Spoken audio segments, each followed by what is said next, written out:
Good evening, and welcome to this evening's book talk featuring Alan Shayne. My name is Lucy Pierpont, and I'm the Marketing and Special Events Director at the Kent Memorial Library. I'm here to make some introductions on behalf of the House of Books and the Kent Memorial Library. Helping with virtual meeting assistance is Amanda Myers. If you are experiencing any issues during the meeting, please type it in the chat and Amanda will be happy to help. We will save time at the end for Q&A. If you have a question, please type your question in the chat and we will ask the question on your behalf. Tonight's program features Mr. Shayne in conversation with LGBT book and movie reviewer, Dr. Amos Lassen, about his newly published book, The Rain May Pass. And here it is. Mr. Shayne began his career as an actor on Broadway and became a well-known casting director of TV and films such as All the President's Men. He was the president of Warner Brothers Television for many years, shepherding hit shows such as Alice, Night Court, Scarecrow and Mrs. King, Wonder Woman, and Growing Pains. After leaving Warner Brothers, he produced TV specials and was nominated for an Emmy for producing the miniseries The Bourne Identity with Richard Chamberlain. He also wrote Double Life, a love story, with his partner Norman Sunshine, which is a fantastic book. Originally from New Orleans, Louisiana, Dr. Amos Lassen retired after 56 years of college teaching. He relocated to Massachusetts 8 years ago after returning from having lived and taught in Israel for 35 years. His website, reviewsbyAmosLassen.com, has 16,000 plus reviews of LGBT books and movies and is a labor of love.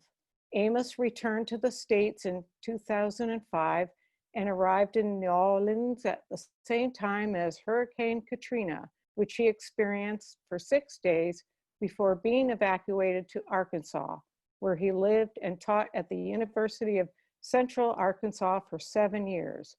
He has advanced degrees in comparative literature, philosophy, and Hebrew.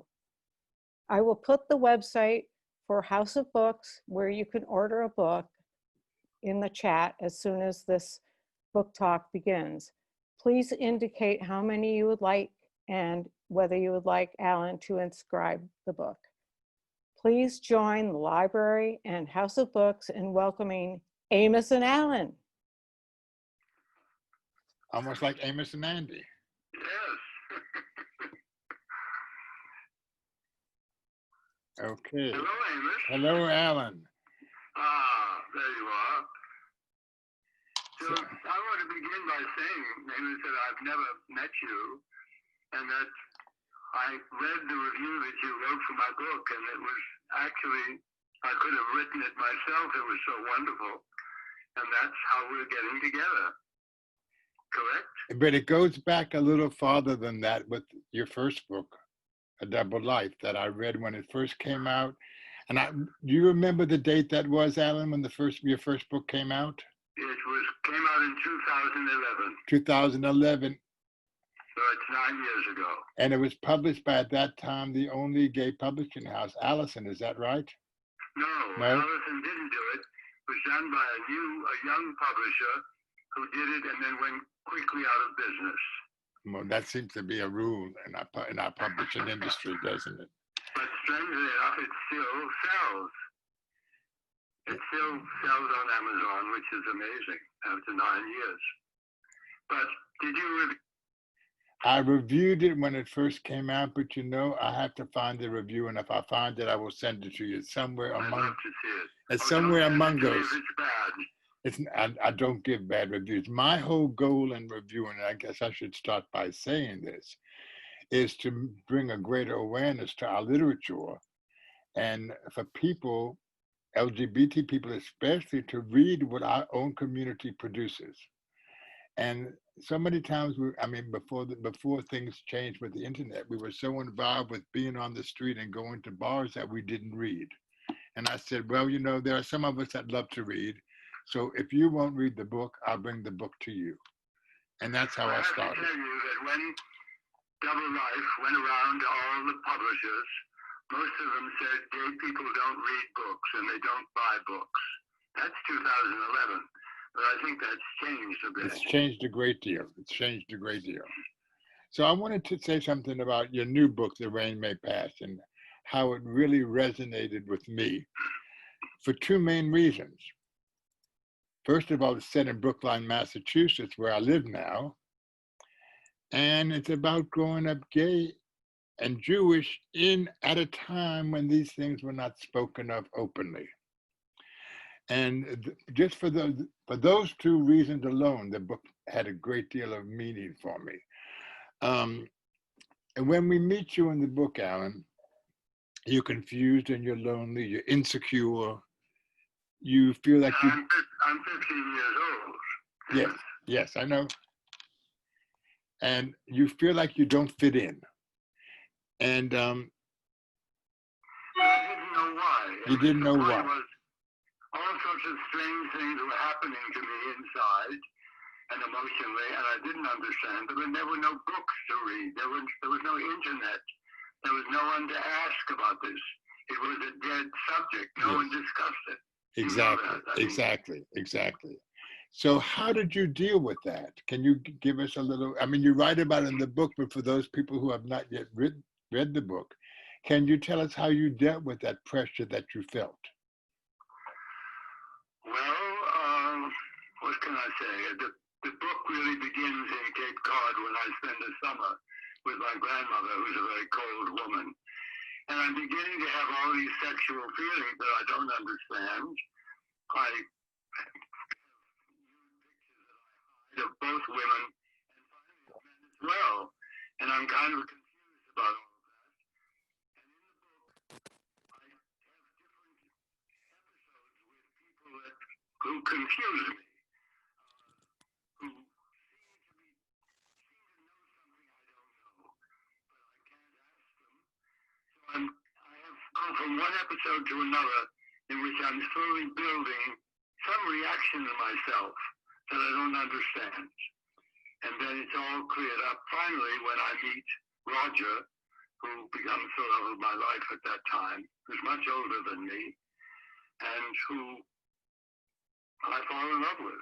Does that make any sense? Yeah, so I jotted down a couple of examples of how you dealt with it in the book, how you came to terms, for example, dating only when your friend Dudley said to you, you must only date Jewish girls.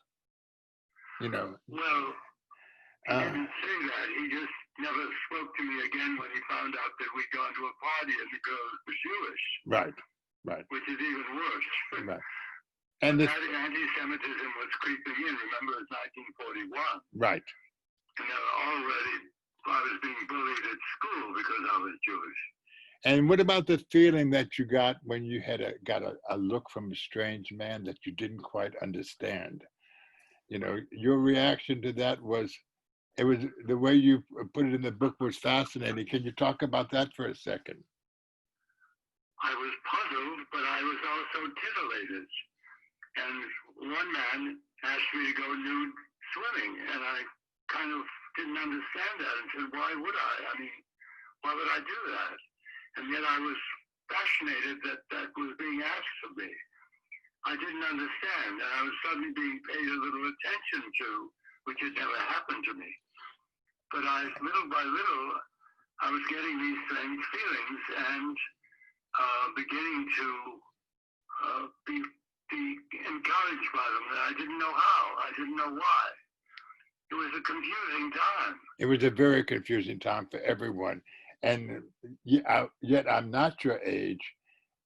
20 years later, I experienced very much the same thing. So, it wasn't, we look at how people react today as to compared to how people reacted in your book or in my life. And we see a complete 180-degree switch around. And it's... Remember, the only book that I knew of that said anything about this fascinating and mysterious business was Oscar Wilde's Dorian Gray. And I read that in high school, but that was also, you didn't quite understand what was going on. Right. There was, anyway, you go on. I didn't mean to interrupt. No, you didn't interrupt me. I love your little stories. So then you meet Roger Alton, so who became your first love. What was it about him that drew you into him? Well, he was twice my age. He was wonderful looking. He was confident. He talked to me. He listened to me. No one had ever done that. He listened when I said I wanted to be an actor. No one, my family, I wouldn't dream of telling them I wanted to be an actor. They wouldn't have listened. But you did later. We'll get to that. Yeah, I did later. But everything about him, he had a convertible with a top that went down. I mean, that was so exciting. Because I was all alone there on the Cape, and kids my own age paid no attention to me. I worked in a gift shop for my grandmother. So here was somebody who suddenly talked to me as if I were a person and encouraged me. And I went, I went berserk. That was it. That was life. Well, it was certainly a contrast to the way you were treated by your grandmother, for sure. Yes. And it was a way to escape that little shop in Cape Cod where you were stifled in anything you wanted to do by her, and to have a chance to express yourself with someone who seemed to care about you, or who did indeed care about you at that time. One of the things I think that we all have dealt with, is that when we first realize that we're different from others, our lives become secretive. We live with secrets. How did you deal with not being able to discuss with anyone what was going on? It was terrible. There was nobody I could talk to. I couldn't talk to my brother. We were not very close. I certainly couldn't talk to my parents, and never did, by the way, in their lifetime. No one did. I didn't. Even when I got into New York as an actor, it was never mentioned. If anybody thought you were gay, you couldn't get a part. They wouldn't send you up, the agents. So it was a terrible time, especially because Roger and I were separated almost immediately, because I had to go back to Brookline where I lived, and he, though he would come and visit me a few times, finally went into the Army. So I had no one to really discuss it with. And so you kept it to yourself. You kept it secret. Yes, I drank a lot of chocolate malt in the ice cream parlor and thought about it. I was 15. So it was a very confusing time. I wanted to find myself. I wanted to be an adult. I wanted to be somebody that people looked at and cared about. And I had none of those things.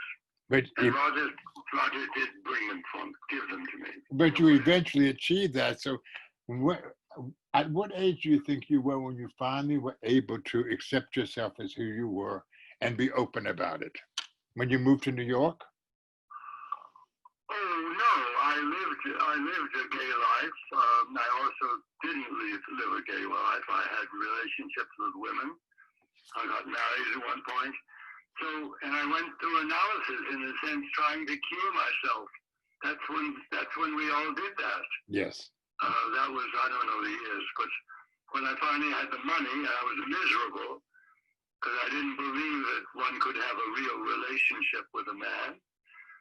I wanted to change. And finally, at the end of almost 10 years of analysis, I realized who I was and I could accept it.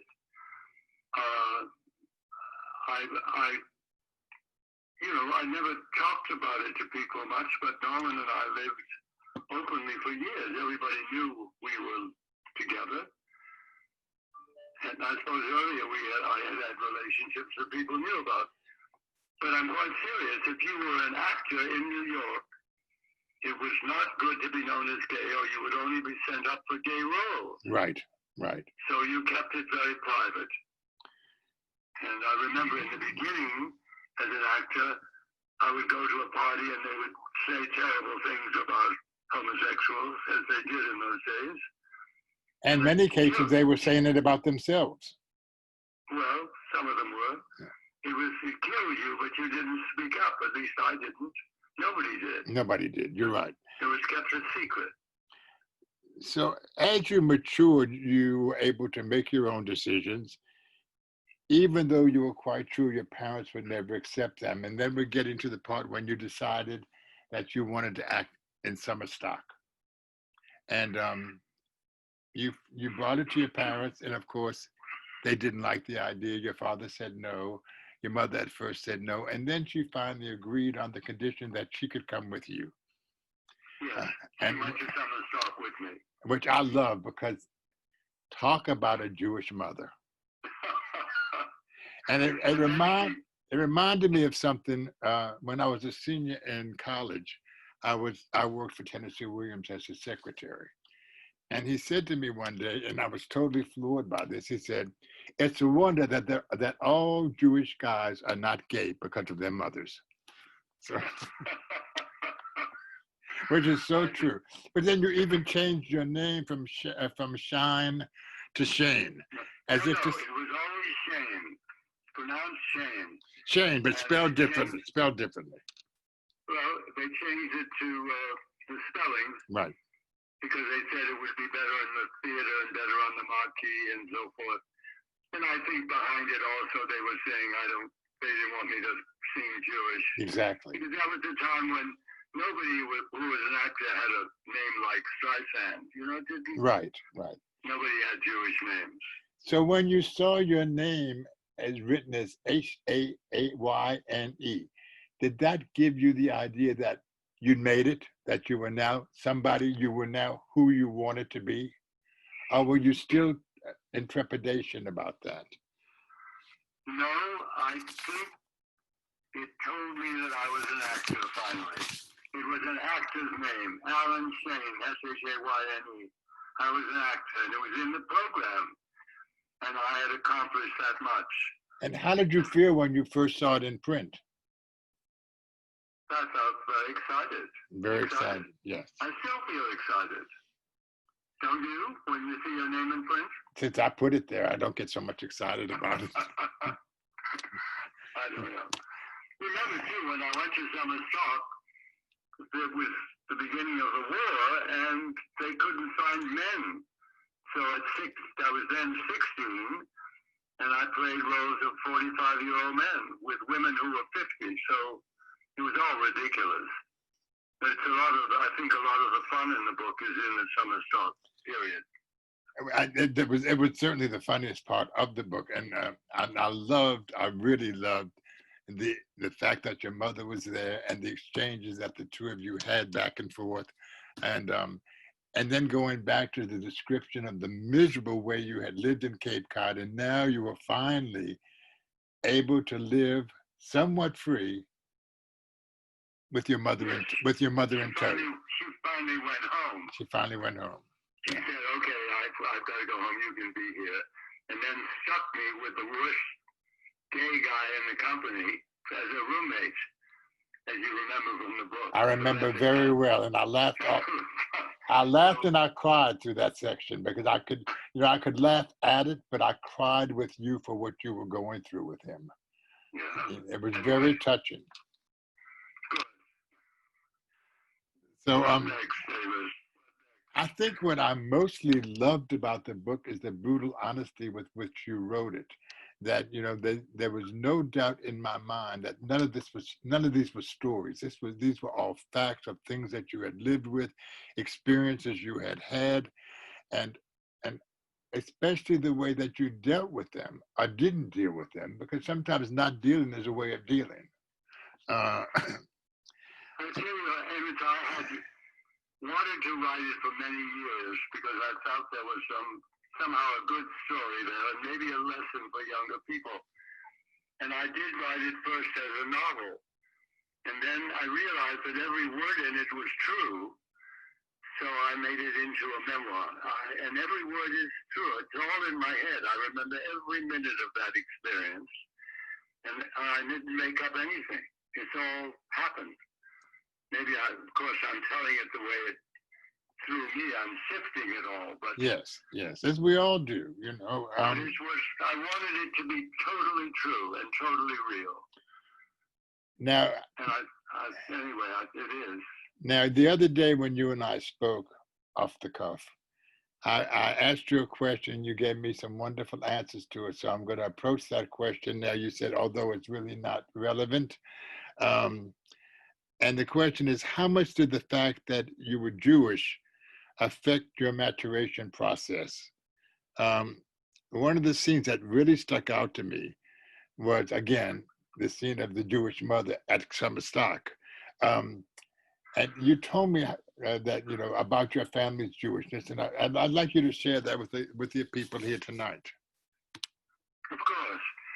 My parents were Reform Jews, which meant that we went to temple, but it was all in English, with a few Hebrew things thrown in. We went on the high holidays, and we went sometimes once a week, sometimes not. It was something that was social. It was much more social than religious. And it was, I went to Sunday school, and I studied Hebrew a little bit, not much. And I finally was confirmed. I think this is what you're talking about. Yes. And the rabbi asked the class, I forget how many we were, if anyone could speak Hebrew. Well, no one could, except that I'd had a few lessons. So I could read a little Hebrew. I didn't understand it, but I could read it. So I said, well, I could read a little. He said, good, you'll read the 10 Commandments from the Torah. I thought, oh boy, he said, that's a crucial time in the confirmation. So I went to the dress rehearsal. All the other kids had to speak things that they wrote, but I didn't. All I had to do was read the Torah. So I went to the dress rehearsal. We took down the Torah, took off that beautiful covering, and he unrolled the scrolls till he got to the 10 Commandments, and gave me the pointer that I was going to use, and I looked at it. I couldn't read a thing. The letters were very tiny, and there were no vowels. And I said to him, I whispered, I said, I can't read this, I can't read it. He said, well, let's skip it. He didn't want anybody to know that. And that night, he had me come to his house, he and his wife, and I couldn't read any of it, but they wrote it phonetically. And so I had a paper that they put in the Torah where I read English, everything was written phonetically. And I must say that it was a big moment for me because I thought, this is terrible. I'm lying in front of God here. And the rabbi is saying, that's terrific. Congratulations. I felt terrible. I always felt bad when I lied, and I never wanted to. I think that also comes up in the prize speaking thing when I won. When I had to lie, they didn't tell me. The teacher told me earlier that I won when we were all waiting for the decision.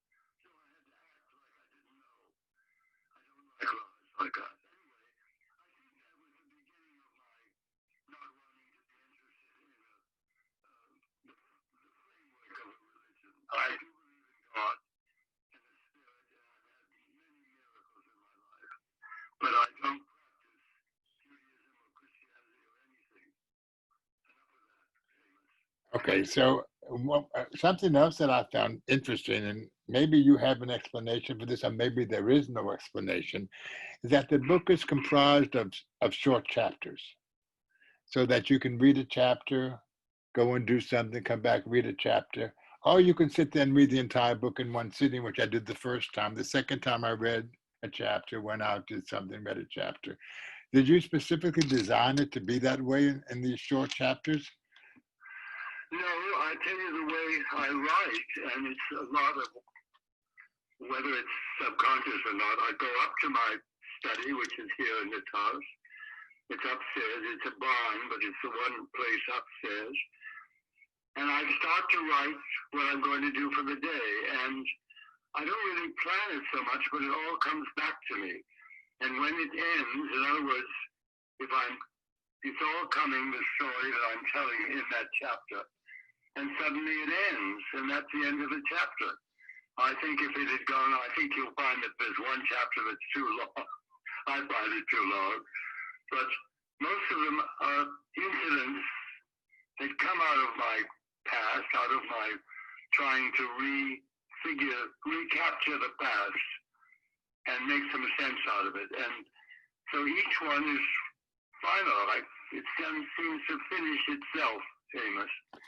And I come down and go on with my life and then go the next day. But so I never really have planned any of that. You didn't. So I kind of looked at it as like stepping stones to the greater whole, to the man that you became. These were the steps that you made, each of these chapters. And I really found it interesting that if you're a television watcher, you can, when the commercials come on, you have just enough time to read a chapter. And then you go back to your program. I found myself the second time doing that. I said, I've got to reread this before I get together with Alan and talk about it. So I actually timed how long it took me to read a chapter, and it fit in exactly with commercial time. Well, I must say, a lot of people have told me they've read it in one sitting, which I think you can do. I did the first time in one sitting because I was so pulled into the story that I was afraid that if I closed the book, I would lose where I was. And you created an atmosphere of me wanting to keep going to find out how this young boy, with all of his problems and his insecurities, was able to achieve the things in life that you were able to achieve later. Because, like I said, these incidents that make up our lives are stepping stones. And you stepped on those stones to get to where you finally ended up. And I began to question this, and this is a question for you as well. I read somewhere that someone referred to this as a prequel to your other book, A Double Life. That it actually comes before your relationship with Norman. It comes, to that point where you're finding yourself. With Norman, you had already found yourself. Would you regard it as a prequel? I never thought of it that way until somebody did mention that. And the fact is, it is. But it's it goes from the time I was 15 to 17. I didn't meet Norman until I was 32. So there was a whole period in between. But the fact is, my book, The Rain May Pass, ends because I feel I found myself. And I felt I was a man. I was in New York. I was earning my own little living, very little and very poor. But I was doing it. And I found myself. And I'd gotten away from a family that didn't really want me anyway. But I don't mean that rudely, but No, it's something that we all faced at that time. So how old are you when the book ends exactly?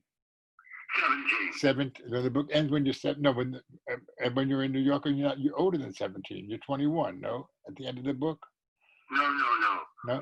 I get to New York. It doesn't do any of my New York years, really.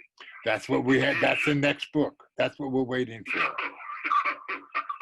don't think people want any more. No, we want the good stuff that happened to you in New York before you met Norman when you were running around New York City. I don't know about that.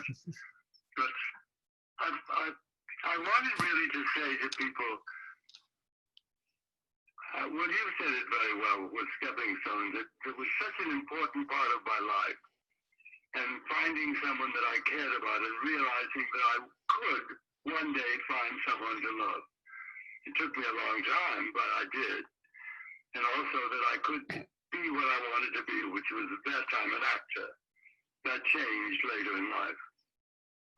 Now, today there are so many kids that are coming out so early, some of them in grammar school, even middle schooler. If you had the chance to sit down with one of these young kids and tell them about yourself, would you use the same activities as you did in the book, or would you explain to them the importance of being who they are? And it's kind of a convoluted question, but today kids don't have to struggle with the kinds of things that we struggle with growing up. But Amos, some young gays are committing suicide. Yes, they are. One of the reasons we wrote Double Life is that at that time, Time ran a big article about young gays who didn't believe that they could have a relationship, who thought it was impossible to be together more than a year or two. And we'd been together 50 years. So I thought that we had to tell that story and say, it can be done. It can be done, yes. And it can be wonderful. So in a way, this is the brain they pass is setting yourself for the future. It's the beginning. It's the beginning of and so, like I said before, you went on to establish yourself in so many different ways. Did you change the way, well, of course you changed the way you saw yourself. Did you use what you learned from all of these stepping stones to build yourself to be who you finally became, or who you are now? No, I don't think. I think, if anything, I used part of that early life, that feeling, that realization with Roger that something could be there, that I could have a relationship with a person, with a man at that time. And then I tried it with a woman, but I couldn't, that's not part of my DNA. I did it as well as I could. But I was homosexual. There was no question about it. But those early stepping stones, as you call them, stayed with me all my life. I've still, and maybe part of this is my religious upbringing. I don't lie. I don't cheat. I don't do any of those things. It bothers me if somebody tells a lie. And we have a monogamous relationship for many, many years. I believe in that. And it all came, I think, from the beginning. And I sustained it. I'm not saying that I'm great by any means. I'm not. But I held on to those values that I do today. I pray, and I said we've had miracles, and we have amazing miracles. I don't know. I don't feel I'm that different. Well, I'm not insecure. That little boy was insecure. Yes, but you also had a concept of what love is, and what you wanted love to be, so that you knew what you were looking for, and that which so many kids today might not have that, especially when you're young and foolish and experimenting. It takes a while to reach that point to say, this is who I am and this is who I will be, and I'm going to live just like every other citizen of this country. And that's a difficult thing. I was reminded, I think one of the things that really drove the book home to me was I also grew up Jewish and gay, and I had a father who regarded me as an abomination. I was just not a part of the family. Until one day, after I moved to Israel, I spoke to him, and I was in a relationship, and I'd been in a relationship for 17 years. And he finally said to me, I don't much like what you are, but I would rather you know what love is than to never know. Oh, well, that's... And that was the end of it. That was the end of it. 50% he gave you. Yeah, that was the end of it. Of course, after that, we never spoke again because he died 2 days later. But at least he got that out of his mouth before he went. That, no matter what I was still his son, and he was going to love me. And I think that, even today, it's so hard when you live a secret life, you make it hard for yourself to believe that there is love in this world. But there is. There is. And that is the theme of your book, is that, this quest for love. It's about love. It is about love. I have to tell you that my parents, of course, we never discussed it, and they were from a generation where I'm sure it never occurred to them. Except late in life, my mother did come to Washington, Connecticut, where we had a house, a farm, and she was visiting. And I heard her say to the handyman, "Isn't it wonderful about Norman and Alan? They're like the Greeks of yore. What that meant, I'll never know. You know exactly. You know what that meant. I know. Whereas my father would see my father. Norman's mother said to him, "I know because I have a hairdresser," she said. Really rude. My father would say, "My son, the Fegele." You know. Oh, the Fegele, yes. I have a T-shirt with that written on it, so just in his honor. So on Gay Pride, I wear my Fegele T-shirt, which for those of you who don't know, Fegele is Yiddish for fairy. No, I know that. That's a very, very nasty term that we've reclaimed now, but it was not always a nice term. So I see that we have two questions. Let me pull these two questions up, Alan. Okay. One says the sound is going in and out. That's not a question. That's from my friend. What is what? That's about the sound. It's from my friend Aaron Taub, who is a wonderful gay Jewish poet and novelist. That I should send you one of his books. This is from Carla Warren Marino. She says, "You were 15, he was 30. I would consider that abusive and below the age of consent. Wouldn't you characterize it so?" Yes, I would like to say one of the reasons I wrote the book is that it was not about abuse. Yes, there are terrible cases of abuse, and we all know them and we hear about them. But I was leaning towards all of this, and he also thought, which is in the book, that I was 18. I was very big for my age, and that would have been okay. He didn't find that out until later because I lied about that. I talk about lies, but I didn't want him to know that I was so young, or he wouldn't be friends with me. But it was not about abuse. He didn't abuse me. And one of the reasons I went back and wrote about it was to confirm that to myself or to anybody who read it. It's not about abuse. It was a wonderful relationship. I learned about art from him. I learned about literature. And I learned that I was somebody, that somebody would care about me. Terribly important. I don't encourage people to go around with be 30 and be with 50-year-old boys or girls. But and that's why the beginning of the book is all about my beginning to experience being gay, even though I didn't know what it was about. So that in a way, I went after him, not he after me. Yes. It's not about abuse. Very important. So thank you for that question. That's a good question. At first, when I first read the book, I said to myself, "Isn't this a bit abusive?" But as I read on, I realized that if there was abuse, that you were the one who was committing the abuse by lying about your age. Yeah, and I must tell you that I get calls and letters and things from people who read it, and most of them say, "How wonderful to have a Roger in your life." No one has ever read the book and said to me, "You were abused." It's very interesting. They say, I wish I had a Roger, or they say, "We all have had someone important in our youth or in our growing up that's helped us form our character." And that's what it's about. Amos? Yeah, I'm right here. So I'm kind of looking at the idea that this could be a wonderful guidebook for someone who is coming to terms with who they are.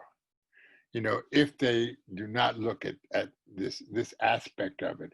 But, you know, what does it take for a person who is questioning their sexuality to accept themselves and be able to say, "This is who I am"? And you certainly were able to do that. You know, that's a very difficult thing to do. Today, it's so much easier. But, you know, in the 40s, certainly, 50s and 60s, it was almost impossible to do that and to be open about it. Impossible. But today, we're surrounded by wonderful people who are having good lives, and it's admirable. And we can marry if we want. We can have children. And we can have a gay president. Yes. One day. And so I kind of looked at this. I said, is this book a premonition of what is to come? You know, we struggle through our youth. We make peace with who we are, and we accept ourselves, and we go on to build fine lives.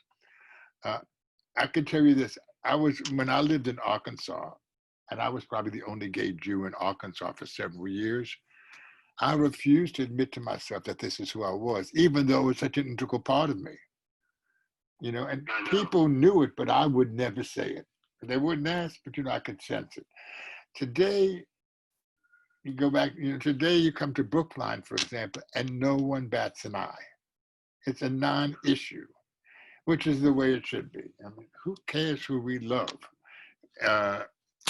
You show that. I was so proud to see that by the end of the book, you had come full circle and you had made peace with yourself, and you were able to move on in life and eventually to find Norman and to create a wonderful relationship. It really should be who cares who you love. The important thing is true love. It's true love. That's Exactly. it. Exactly. And that's what we're facing today in our lives as we look around at what's going on.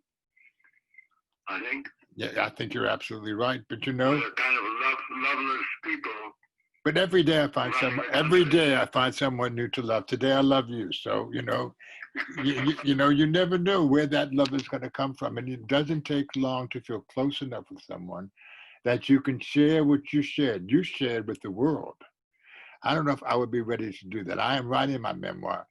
I don't know if I'm ready to go into as much detail as you went into, although it's certainly a lot easier to do that than to hide it. I still have to argue with myself about it. And, you know, let's see. Do we have any other questions coming along? I don't see any other questions yet. Anybody else?